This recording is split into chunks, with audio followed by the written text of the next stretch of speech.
Mi esposa me cuidó de un accidente un año, pero descubrí que ella lo había planeado todo.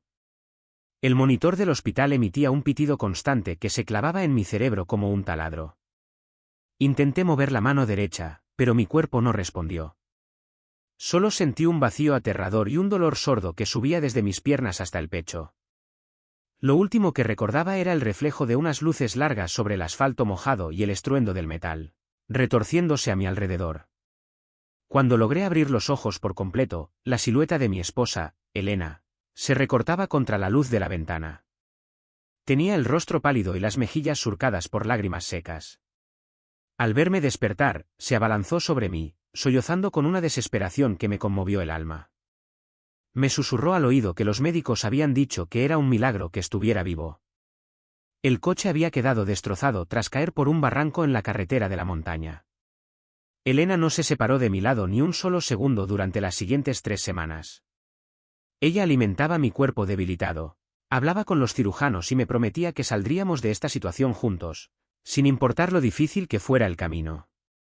Los doctores confirmaron mis peores temores unos días después. Tenía una lesión medular severa y múltiples fracturas. Estaba postrado en una cama, dependiente por completo de los demás, con 32 años de edad. Mi vida profesional como arquitecto y mis proyectos se habían esfumado en una fracción de segundo. Elena, que trabajaba de forma remota como contadora, decidió asumir toda la carga de mis cuidados en nuestra casa. Nos mudamos a la planta baja para facilitar las cosas y ella adaptó la habitación principal con equipos médicos. Su entrega era absoluta, casi celestial. Sin embargo, en medio de mi profunda gratitud, una noche noté algo extraño mientras ella creía que yo dormía profundamente. Elena estaba sentada frente a su computadora portátil en la esquina de la habitación, con la pantalla ahí. Esa sonrisa me heló la sangre, pero traté de autoconvencerme de que eran imaginaciones mías debidas a los fuertes analgésicos que tomaba 3 veces al día. Los meses transcurrieron en una rutina monótona y asfixiante. Elena se encargaba de administrarme cada pastilla, de prepararme comidas especiales y de realizar mis sesiones de fisioterapia casera. A pesar de sus cuidados meticulosos, yo no experimentaba ninguna mejoría.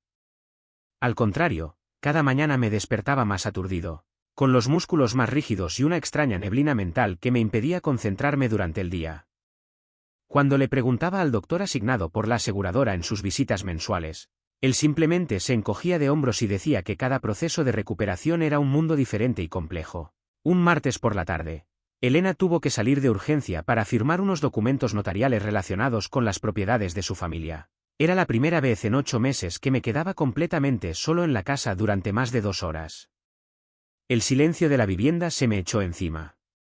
Sentí una sed insoportable y busqué con la mirada el vaso de agua que ella siempre dejaba en mi mesa de noche, pero esta vez se le había olvidado por completo. Intenté estirar el brazo izquierdo, el único que conservaba algo de fuerza útil. Con un esfuerzo supremo que me hizo sudar frío, logré inclinar mi torso hacia adelante.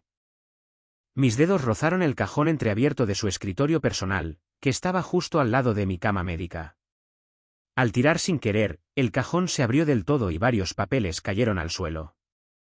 Entre ellos, vi un sobre de color amarillo brillante con el logotipo de una clínica privada de neurología que yo jamás había visitado. Con la respiración agitada, me estiré un poco más y logré alcanzar el documento. Al abrirlo, mis ojos se abrieron de par en par. El informe médico oficial detallaba que mi parálisis no era irreversible y que debería haber recuperado la movilidad a los 6 meses del accidente. El documento explicaba detalladamente que los impulsos nerviosos de mis extremidades inferiores estaban intactos según las pruebas que me realizaron en el hospital de la ciudad durante mi segunda semana de ingreso. ¿Por qué Elena me había mentido todo este tiempo asegurando que el daño era permanente y que nunca volvería a caminar? Mis manos temblaban tanto que casi rompo el papel. Justo debajo del informe médico, encontré una serie de facturas impresas de una farmacia en línea extranjera. El concepto de la compra era un potente relajante muscular de uso veterinario, prohibido para el consumo humano debido a sus graves efectos secundarios de parálisis temporal prolongada y deterioro cognitivo general. El corazón me dio un vuelco salvaje en el pecho. Recordé el sabor amargo de los batidos de frutas que Elena me preparaba con tanto esmero cada mañana y cada noche, insistiendo en que contenían suplementos vitamínicos esenciales para mis músculos dañados. Todo encajó en mi mente con la fuerza de un impacto directo. Mi propia esposa me estaba envenenando y manteniendo inválido a propósito. Escuché el sonido del motor del coche de Elena deteniéndose en la entrada de la casa. El pánico me paralizó por completo, esta vez no por la medicina, sino por el terror absoluto. Con movimientos torpes y desesperados, arrojé los papeles dentro del cajón, lo empujé como pude con el pie izquierdo y me recosté en la cama, cerrando los ojos justo cuando la puerta principal se abría. Elena entró en la habitación tarareando una melodía alegre que me pareció una auténtica película de terror. Se acercó a mí, me acarició la frente con una mano gélida y me preguntó con una voz sumamente dulce si me encontraba bien. Fingí que me acababa de despertar y le pedí un poco de agua. Mientras ella iba a la cocina, miré el cajón cerrado. Tenía que descubrir el motivo de esta locura antes de que terminara matándome de verdad. Durante las siguientes 2 semanas, tomé una decisión sumamente arriesgada para salvar mi vida.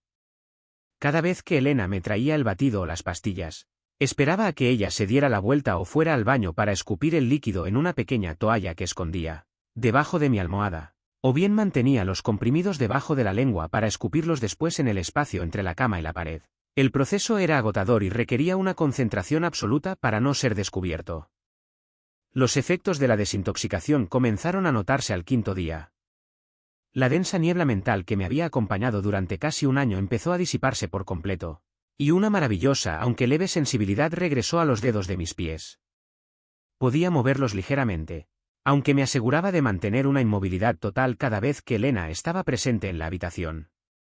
Una tarde, mientras ella estaba en el jardín trasero atendiendo una llamada telefónica prolongada, utilicé mis fuerzas recuperadas para deslizarme de la cama y arrastrarme por el suelo de madera hasta su escritorio. Sabía que ahí encontraría más respuestas. Revisé a fondo el cajón de los documentos y encontré una carpeta oculta debajo de unos balances contables antiguos. Contenía una póliza de seguro de vida a mi nombre que yo jamás había firmado. La cobertura por invalidez total y permanente ascendía a la escalofriante cifra de $2 millones, y la única beneficiaria de todo el dinero era Elena. Pero lo que realmente me rompió el corazón en 1000 pedazos fue descubrir un fajo de fotografías impresas. Eran fotos de mi coche tomadas días antes del terrible accidente de tráfico. En las imágenes se veía claramente el taller mecánico de un primo de Elena, y junto a ellas, una nota manuscrita con una lista de componentes mecánicos específicos, incluyendo los cables de los frenos del vehículo. Mi respiración se cortó por completo al procesar la macabra información. El accidente no había sido una casualidad del destino debido a la lluvia intensa o la mala suerte en la montaña. Elena lo había planificado meticulosamente junto a su familiar para cobrar la millonaria póliza de seguro o para mantenerme atado a ella para siempre bajo su absoluto control. Sentí una náusea profunda y un odio ardiente que jamás imaginé capaz de experimentar. Escuché sus pasos acercándose por el pasillo exterior y, con un esfuerzo sobrehumano que me hizo gemir de dolor silencioso, me arrastré de vuelta a la cama médica y me cubrí con la manta justo a tiempo. Elena entró con una bandeja que contenía mi cena. Al mirarla a los ojos, ya no vi a la mujer dulce de la que me había enamorado perdidamente hacía 5 años. Vi a un monstruo frío y despiadado que me miraba como a una simple mercancía valiosa. Me costó un esfuerzo tremendo actuar con normalidad y sonreírle mientras me daba de comer en la boca. Sabía que no podía acudir a la policía local directamente desde esa cama. Si Elena sospechaba un solo segundo que yo sabía la verdad o que estaba recuperando la movilidad de mis piernas, aceleraría sus planes y me administraría una dosis letal del fármaco veterinario para simular un paro cardíaco repentino por complicaciones de mi estado. Tenía que idear un plan de escape perfecto y minucioso. Esperé pacientemente a la siguiente visita del médico de la aseguradora, el doctor Martínez, que vendría el viernes siguiente. Él era mi única oportunidad de salvación. Sin embargo, la noche anterior a la visita médica, Elena entró a la habitación con una jeringa en la mano y una expresión seria que nunca antes le había visto. Me dijo que el doctor le había recetado un nuevo medicamento inyectable para agilizar la circulación de mis piernas dañadas. El sudor frío empapó mi espalda de inmediato al ver la aguja reluciente bajo la bombilla de la habitación. Sabía perfectamente que si permitía que me inyectara ese líquido desconocido, probablemente no despertaría jamás para contar la historia. Utilizando toda la astucia que pude reunir en ese momento de terror puro, la miré fijamente a los ojos, Fingí un ataque repentino de tos violenta y tiré deliberadamente el vaso de agua que estaba en la mesa de noche, salpicando su computadora portátil y los documentos que estaban cerca. Elena gritó maldiciones y dejó la jeringa sobre la mesa para correr a salvar su computadora con unos paños de cocina. En esos breves segundos de distracción absoluta, tomé la jeringa con mi mano izquierda y la escondí rápidamente dentro de la funda de mi almohada. Cuando ella regresó, enfadada y limpiándose las manos, le dije que la jeringa se había caído al suelo con el impacto del vaso y que había rodado debajo de la pesada cama médica. Elena se agachó a buscarla con frustración, pero debido a la oscuridad y el desorden, no logró encontrarla de inmediato. Estaba tan molesta por el incidente del ordenador que decidió dejar la inyección para la mañana siguiente y me ordenó que me durmiera de una vez por todas. No pegué el ojo en toda la noche. Mantuve mi mano izquierda apretando con fuerza el cilindro de plástico escondido bajo mi cabeza, sintiendo que ese objeto era mi boleto de libertad o mi sentencia de muerte. El viernes por la mañana llegó finalmente, y con él, el sonido del timbre de la entrada anunciando la llegada del doctor Martínez. Elena fue a abrir la puerta principal con su habitual máscara de esposa abnegada y preocupada. Mi corazón latía con tanta fuerza que temía que se escuchara en toda la estancia. Sabía que los siguientes 5 minutos determinarían por completo el resto de mi existencia. El doctor Martínez entró en la habitación con su maletín negro, saludándome con amabilidad mientras Elena se colocaba a su lado, vigilando atentamente cada palabra y cada movimiento como hacía siempre. El médico comenzó a revisar mis reflejos en las piernas con su pequeño martillo de goma. Decidí que era el momento de arriesgarlo todo en una sola jugada. Cuando el doctor se inclinó sobre mis rodillas tapando la línea de visión directa de Elena por un breve instante, deslicé con rapidez mi mano izquierda fuera de las sábanas y metí la jeringa oculta y el informe médico, doblado directamente en el bolsillo lateral de su bata blanca de laboratorio. Al mismo tiempo, le propiné un pellizco sumamente fuerte en el brazo para llamar su atención de inmediato. El doctor Martínez se sobresaltó notablemente. Me miró a los ojos y vio el terror puro y la súplica desesperada grabados en mi rostro. Captó el mensaje al instante con una profesionalidad admirable. No dijo nada sobre el objeto en su bolsillo ni sobre mi repentino movimiento de la mano. Se giró hacia Elena con total naturalidad y le pidió que fuera a la cocina a prepararle un café expreso y a buscar unos historiales clínicos antiguos que supuestamente necesitaban revisión urgente para la aseguradora. Elena dudó durante unos segundos que me parecieron una eternidad absoluta, mirando sospechosamente al médico y luego a mí, pero finalmente accedió y salió de la habitación hacia el pasillo. En cuanto escuchamos sus pasos alejarse, el doctor Martínez sacó los papeles y la jeringa de su bolsillo, los examinó rápidamente con los ojos muy abiertos por la sorpresa y me miró consternado. Le susurré con voz trémula pero firme que mi esposa me estaba envenenando y que el accidente había sido provocado por ella. El doctor guardó todo de nuevo en su maletín, asintió con seriedad y me dijo que mantuviera la calma absoluta. El doctor Martínez se despidió de Elena de manera normal unos minutos después, excusándose con que tenía una emergencia médica urgente en el hospital de la ciudad y que no podía quedarse a tomar el café. Antes de salir de la casa, me dedicó una última mirada cargada de complicidad y firmeza que me dio la fuerza necesaria para seguir aguantando. Pasaron 3 horas que resultaron ser un auténtico infierno psicológico. Elena regresó a la habitación con una mirada sombría y fría, claramente molesta porque el médico se había marchado tan repentinamente sin dejar nuevas recetas de analgésicos.